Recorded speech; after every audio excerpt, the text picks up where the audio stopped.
The house cost me $1, but what I found under the floor almost cost me my life. And the people who came looking for it? They were willing to do anything to keep it buried. Before we start, join our YouTube by subscribing to the channel. Don't forget to like this video and tell me in the comments where you're watching from and what time it is. Now, let's get into the story. The night I got the letter, I hadn't eaten in 2 days. My phone was dead, my landlord had already changed the locks, and I was sitting on a cracked sidewalk wondering how everything fell apart this fast. And somehow, that cheap envelope in my hand knew something about my past that I didn't. I almost didn't open it. I mean, what could it possibly fix? But something about the way my name was written, shaky, almost like the person writing it was scared. It didn't feel normal. If you've ever had a moment where your life is completely broken, you know this feeling. That tiny voice saying, maybe this changes something. So yeah, I opened it. Inside was a single sheet of paper. No greeting, no explanation. Just one sentence. You are the sole heir to the farmhouse on Hollow Creek Road. Purchase value, $1. I actually laughed. Like out loud, $1? Who leaves behind a house for $1? And why me? See, I didn't have family. Not really. My parents died when I was a kid. And after that, it was just a string of places that never felt like home. Foster houses, cheap rentals, people who tolerated me just enough. No one leaves you anything when you grow up like that. But here's the twist. At the bottom of the paper, there was a name, Eleanor Vance. I froze. I hadn't heard that name in years. Not since I was maybe 8. She used to visit me sometimes.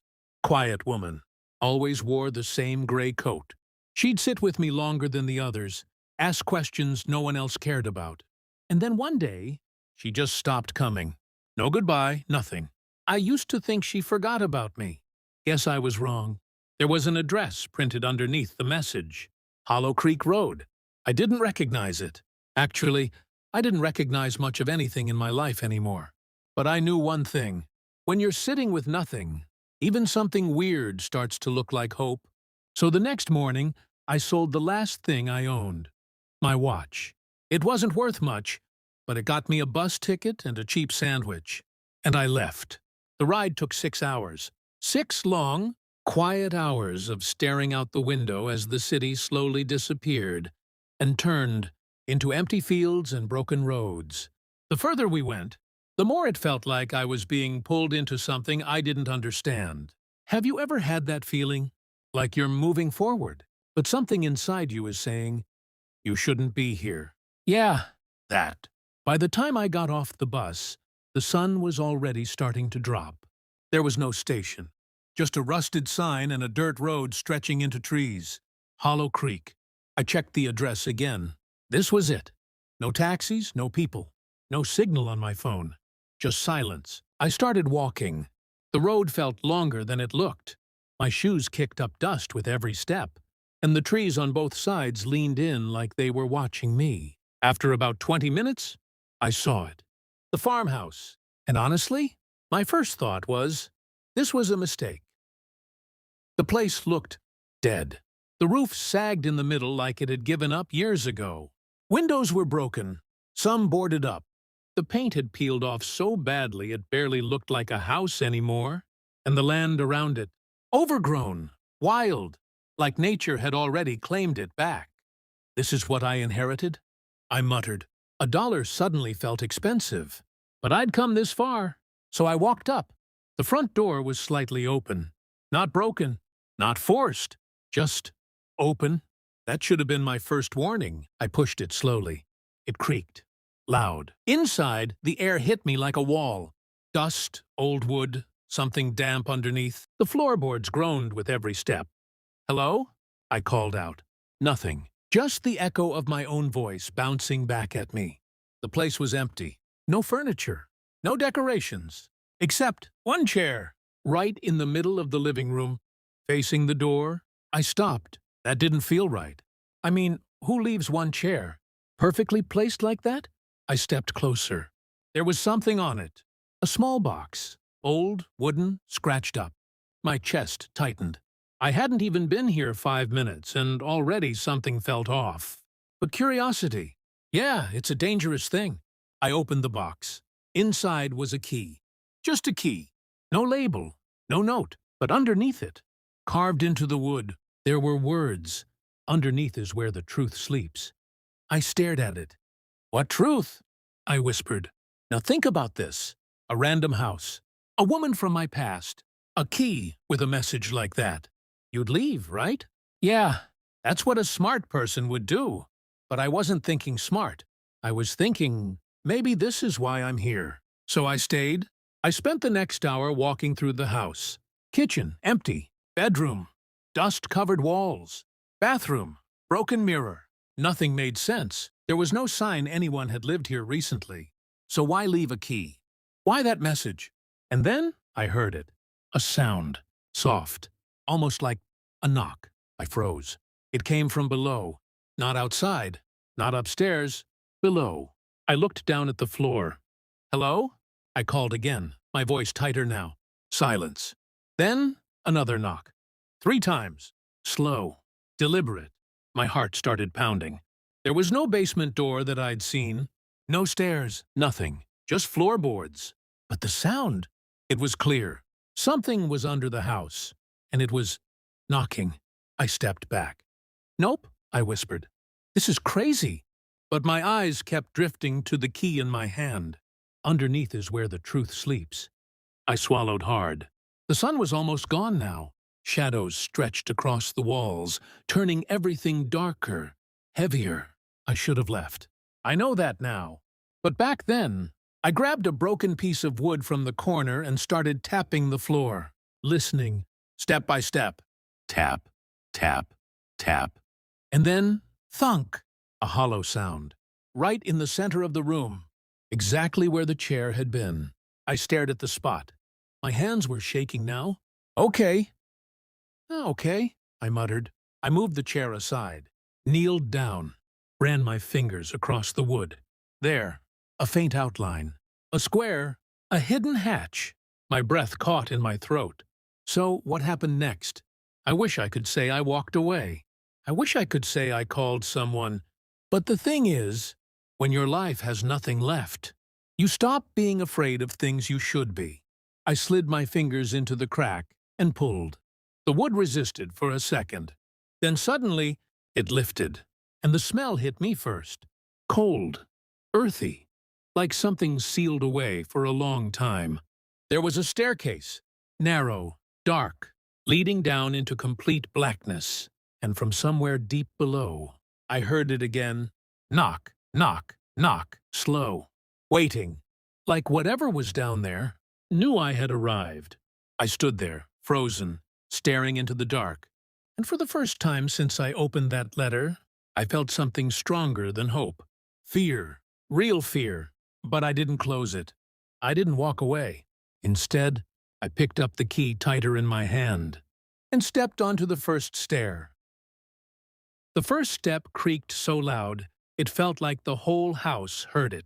I froze halfway down, my hand gripping the wall so tight my fingers hurt. The air down there was colder. Not just cool, cold in a way that didn't feel natural, like the place didn't want warmth. I swallowed and kept going, step by step. The light from above faded fast, and within seconds I was surrounded by darkness so thick it felt like it had weight. Okay, this is stupid, I whispered. But I didn't turn back. I couldn't. That knocking, it wasn't random. It had rhythm, intent, like someone or something was trying to get my attention. I reached the bottom.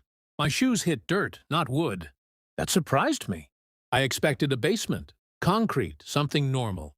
But this felt like I had stepped into the ground itself. I pulled out my phone out of habit, forgetting it was dead. Still I tapped it, hoping for anything. Nothing, just darkness. And then, knock, closer this time, right in front of me. I flinched so hard I almost fell backward. Hello? My voice cracked. Silence. But not empty silence. You know when a place feels quiet, but not alone? Yeah, that. I crouched down slowly and reached forward. my hands brushing against the ground. Cold dirt. Loose, recently disturbed. My fingers hit something solid. Wood. A box. Bigger than the one upstairs. My heart started racing. Okay, this has to be it, I said under my breath. I felt along the edges until I found a metal latch. Locked. Of course it was locked. I let out a shaky laugh. You've got to be kidding me. The key. I almost forgot I was still holding it. My hands were trembling now as I pushed the key into the lock. For a second, it didn't move. Then, click. The sound echoed louder than it should have, and the knocking stopped. Just like that. Gone. That silence hit harder than the noise. I didn't like that. Not one bit. I hesitated. Something in my gut said, "Don't open it." But something louder said, "You didn't come this far to walk away." So I opened it. The lid creaked slowly, like it hadn't been touched in years. Inside, not gold, not money, nothing like that. Just papers. Stacks of old papers tied together with a faded red string. And a photograph. I picked it up first. The image was worn, edges torn. It showed a woman standing in front of this exact farmhouse, young, smiling, and next to her, a little boy. My chest tightened. No way! I brought it closer to my face. The boy looked about 6, maybe 7. Messy hair. Same crooked smile I used to have. It was me. I stumbled back slightly, nearly dropping the photo. That's not possible, I whispered. I don't remember ever being here. Not once. So how? Why? I flipped the photo over. There was writing on the back. Ronnie, you were never supposed to forget? My stomach dropped. What does that even mean? I grabbed the stack of papers next. Letters. Dozens of them. All addressed to someone named E.V. Eleanor Vance. My hands started moving faster, flipping through them. Most were old. Really old. And the handwriting? Different people. Different tones. Some desperate. Some angry. Some scared. One line caught my eye immediately. They're still watching the property. You need to stop digging. My pulse spiked. Who's they? I muttered. Another letter. If they find out what's under the house, they won't let you keep it. I felt a chill crawl up my spine. This wasn't just some abandoned place. This was something someone wanted hidden. I kept reading. Each letter made things worse. They already bought the surrounding land. They're asking questions about you. Don't trust anyone from Blackridge. Blackridge. The name stuck. I'd never heard it before, but something about it felt heavy. Like it carried weight. Like it mattered. I shoved the letters back into the box and grabbed the photo again. My mind was spinning now. I didn't just inherit a broken farmhouse. I inherited a secret. One I didn't understand. One that people were clearly trying to bury. And somehow, I was part of it. I looked around the darkness. For a second, I forgot where I was. Until a sound. Not knocking this time. Footsteps. Above me. I froze. Every muscle locked. Someone was in the house. I slowly lifted my head, staring toward the staircase. The faint outline of the opening above, barely visible now. Hello? A voice called out. Male. Calm. Too calm. Property's been vacant for years, he continued. Didn't expect anyone down here. My heart started pounding so loud, I was sure he could hear it. Who the hell was that? I didn't move. Didn't breathe. Come on, he said again, his tone shifting slightly. We know someone's here. That word hit different. Not alone. I backed away slowly, clutching the photo and letters. My foot slipped slightly in the dirt. A small sound, but loud enough. Everything went quiet upstairs. Then, down there, my blood ran cold. Footsteps moved fast now, toward the hatch. Listen, the man called, voice sharper now. You don't understand what you've stepped into. That property doesn't belong to you. I clenched my jaw. Too late. It was signed over legally. I shot back before I could stop myself. Silence. Then a small chuckle. Eleanor always was stubborn. My heart skipped. You knew her? I asked. No answer. Just footsteps getting closer. Here's what's going to happen, he said calmly. You're going to come up, Hand over whatever you found and walk away. We'll make it worth your time. I almost laughed. Worth my time? I had nothing. No home. No future. And now suddenly, they were offering me money to leave? That told me everything I needed to know. Whatever was here, it mattered. A lot. No, I said. Simple. Clear. There was a pause. Then, a different voice. Lower. Colder. Wrong answer. Something heavy slammed above. Wood cracking. They were forcing the hatch open. Panic hit me hard now. I looked around, my mind racing. No other exit. No light. No idea what to do. And then I remembered something. One of the letters. They already bought the surrounding land. That means they've been watching this place. Waiting. For me or for this? I grabbed the box and backed deeper into the darkness. If they wanted this so badly, I wasn't giving it up. Not without knowing why. The hatch burst open above me. Light spilled down for a second before a shadow blocked it. Last chance, the man said. I didn't respond. I just ran. Into the darkness. Away from the only exit I knew. I heard them coming down after me. Fast! Don't let him get away. My heart was hammering now, my breath uneven as I pushed forward blindly. I couldn't see anything. Just darkness. And dirt. And the sound of footsteps getting closer. Then suddenly, my foot hit something. Hard. I stumbled forward and crashed into a wall. No, no, no, I whispered, panic rising. Dead end. I turned around. They were close now. Too close. Flashlights flicked on behind me, beams cutting through the darkness. And that's when I saw it. The wall I hit. It wasn't dirt. It was metal. Old. Rusty. With a symbol carved into it. The same symbol. That was on the front door upstairs. My breath caught. What is this? I whispered. Behind me, one of the men stopped. I could hear it in his voice. Fear. Wait.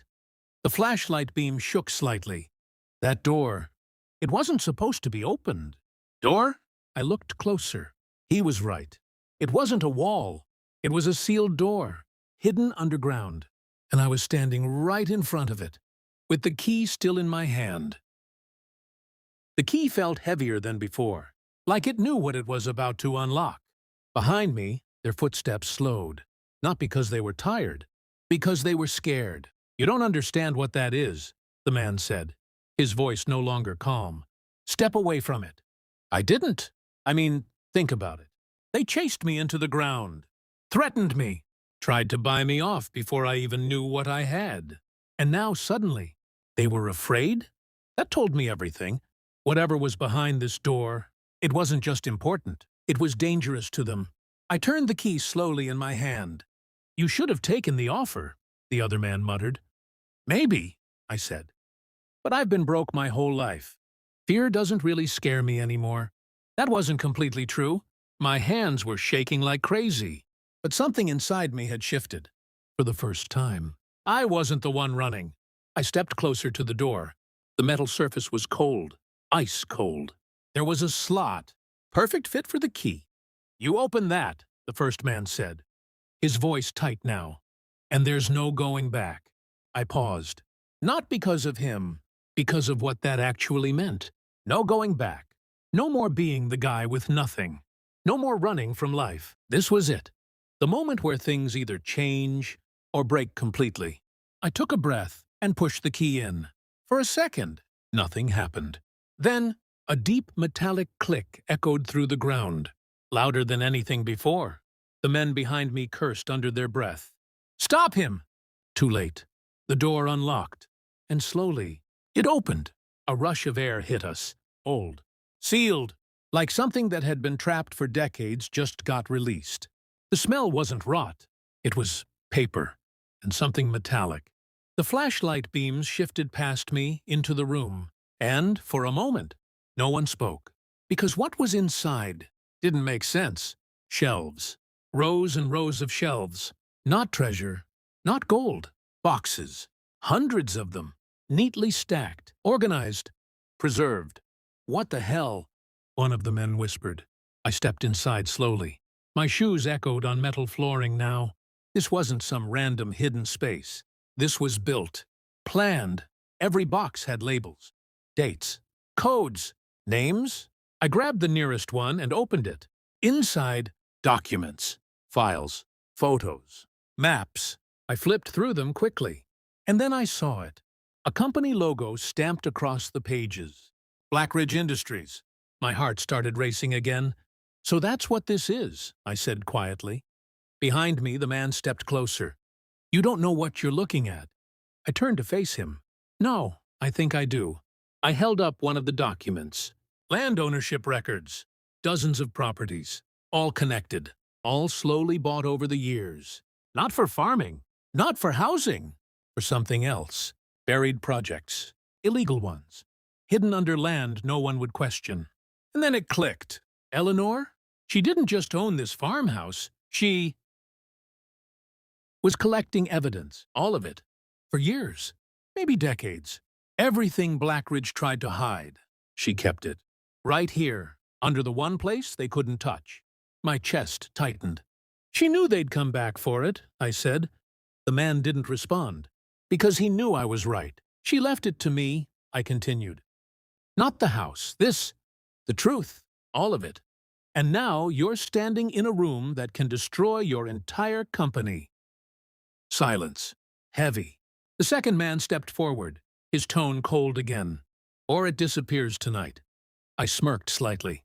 Yeah, I said. You think I came down here without a backup plan? That was a bluff, a complete lie. But they didn't know that. And it worked. They hesitated. Just for a second. And that's all I needed. I reached into one of the boxes and pulled out a file. Flipped it open. Then looked straight at them. Funny thing is, I don't even need all of this, I said. Just one piece is enough. What do you want? The first man asked. There it was. The shift. Power. I felt it. For the first time in my life. I wasn't the one being pushed around. I want everything in my name, I said. The land. The house. Full legal transfer. No strings. That's already yours, he snapped. I shook my head. No, I want it protected, official, untouchable. He stared at me, calculating. And? He asked. I took a step closer. And I want enough money to make sure I never have to sleep on the street again. The second man scoffed. You think you can just… Or, I cut him off, holding up the file, this goes public. Silence again. You could feel it. The tension. The weight of the decision. Finally, the first man sighed. Eleanor always did play the long game, he muttered. I didn't respond. Because now, so was I. It took 3 days. 3 long, careful days. Lawyers. Documents. Transfers. Every step watched closely. They didn't trust me. I didn't trust them. But in the end, it was done. The farmhouse was mine. The land around it, protected. And my bank account, let's just say, I wasn't worried about food anymore. They got what they wanted too. The files, most of them, but not all. I kept copies, hidden, safe, just in case. Because you learn something when you've got nothing your whole life. You don't give up your only leverage. Ever. A week later, I stood in front of the farmhouse again. But it didn't look the same anymore.